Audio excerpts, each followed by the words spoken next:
Iya, peserta tuan rumah Pulau Patai ada tambahan 1 menjadi 5 orang hari ini ya.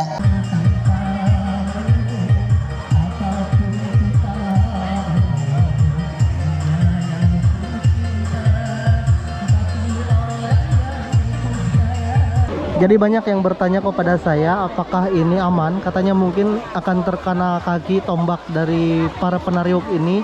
Memang harus hati-hati, dan mereka ini menggunakan ban sebagai alat untuk mengapung. Jadi lubuk ini cukup dalam sehingga kaki mereka tidak berada di dasar di tanah, tetapi mengapung, sehingga ujung tombak yang dalam ini jauh ke dalam, sehingga mengurangi tingkat keberbahayaannya. Jadi cukup aman. Tauman besar. Tauman besar, keren.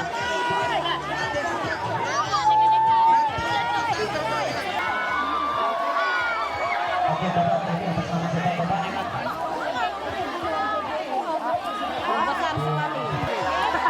Ini lepas nanti.